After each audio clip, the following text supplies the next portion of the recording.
तो दोस्तों इस वीडियो में हम लोग बात करेंगे एफएमसीजी ईटीएफ के बारे में। और एफएमसीजी ईटीएफ में ये ड्राइंग दिख रही होगी, ये नए लोगों को काफ़ी हेल्पफुल हो सकती है। इसलिए मैं आपको इसी एज इट इज़ चार्ट पे, क्योंकि पिछली चार्ट पे जो देखोगे तो ऐसे ड्राइंग करके मैंने आपको समझाया था।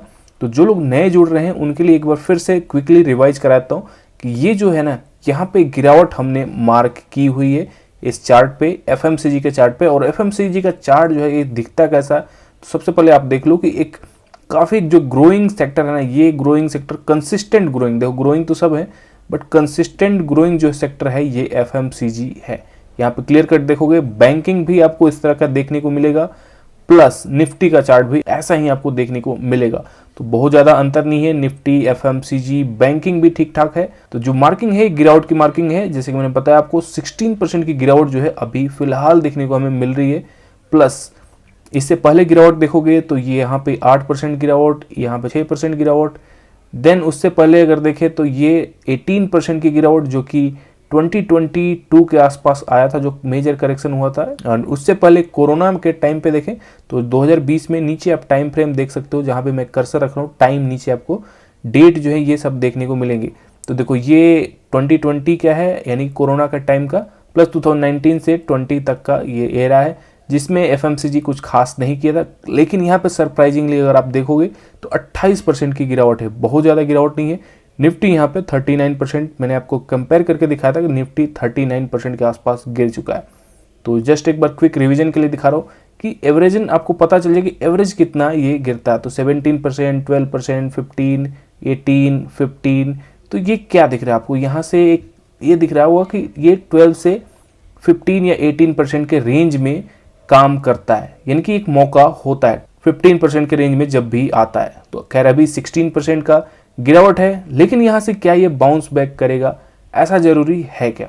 देखो ऐसा जरूरी मार्केट में कुछ सर्टेन होता नहीं है, बट फिर भी एक हमें अंदाजा कैसे पता चलता है, हिस्ट्री को देख के। यानी कि हिस्ट्री जो है मार्केट में, कई बार बोलते हैं हिस्ट्री रिपीट इटसेल्फ। तो मार्केट अगर ऊपर गया है और पहले गिरावट हुई है तो गिरावट होनी है। मार्केट पहले ऊपर गया है मोस्टली, तो ये चांसेस बनता है गिरावट के बाद फिर से एक बुल फेज आएगा। इसलिए बोलते हैं history repeat itself in stock market. तो ये चीजें होती हैं। और कोई भी देखो बाइंग एंड सेलिंग के लिए मैं आपको यहाँ पे प्रेशर नहीं बना रहा, जस्ट एक सेक्टर की एनालिसिस कर रहा हूँ कि ये सेक्टर किस तरह से काम करता है।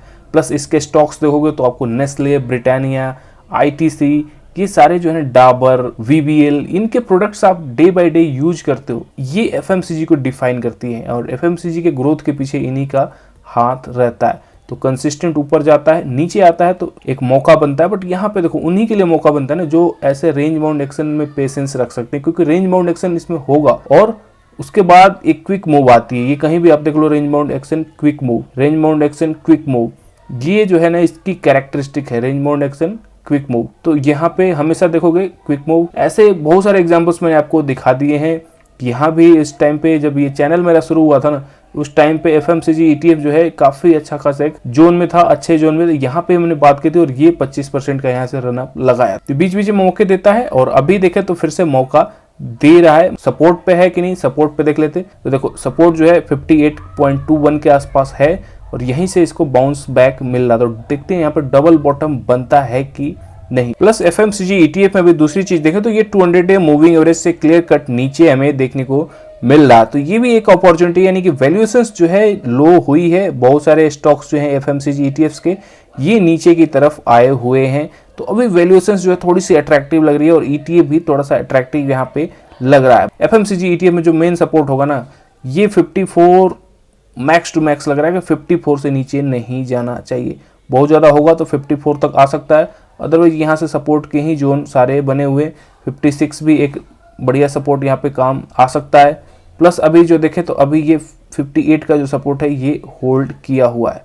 तो तीन सपोर्ट हमें देखने को मिल रहे हैं। 58 जो करंट लेवल है, 56 के आसपास दूसरा सपोर्ट है और मैक्स टू मैक्स 54 यहाँ पे सपोर्ट जो है ये नज़र आ रहा है। इन तीनों सपोर्ट को आप मार्क कर सकते हो और इनके अनुसार आप प्लानिंग कर सकते हो कि आपको किस तरह से कैपिटल को एलोकेट करना है इन तीनों सपोर्ट पे। बाकी गिरावट के हिसाब से देखें तो गिरावट वाले ईटीएफ में एफएमसीजी ईटीएफ आपको देखने को मिलेगा। बहुत सारे ईटीएफ्स नहीं गिरे हैं, स्मॉल कैप, मिड कैप तो इतने 5 से 6% ही गिरे हैं। तो ये थोड़ा सा इंटरेस्टिंग चीज लग रहा है इस बार, क्योंकि लार्ज कैप जो है वो ज्यादा गिरे हुए। मिड कैप स्मॉल कैप कम गिरे हुए हैं। तो देख सकते हो मौके एफएमसीजी में भी दिख रहे हैं, और अगर आप पेशेंस वाले इन्वेस्टर हो तभी आप जाना, क्योंकि आपको स्विंग्स जो है फटाफट स्विंग्स यहाँ पे नहीं मिलती हैं, थोड़ा सा टाइम लेता है सेक्टर बिल्डअप होने में। देख सकते हो पूरा टाइम लिया है, लेकिन यहाँ से जब चलता है तो अच्छा खासा रैली देके जाता है, और यही हमें चाहिए। ये रैली कैप्चर करने के लिए ना, ऐसे आपको इस जो मूवमेंट है ऐसे रेंज बाउंड एक्शन वाले, इसमें पोजीशंस को बिल्ड करना पड़ता है स्लोली। तो ये काम अभी देख सकते हो यहाँ पे भी स्पाइरलिंग होना शुरू हो रहा है, और सपोर्ट मैंने बता दिया 56 प्लस, ये जो है max to max 56 plus 54 max to max यही सपोर्ट होने वाले हैं। तो आई होप कि ये एनालिसिस वीडियो आपको इन्फॉर्मेटिव लगा होगा। चलो मिलते हैं नेक्स्ट वीडियो में।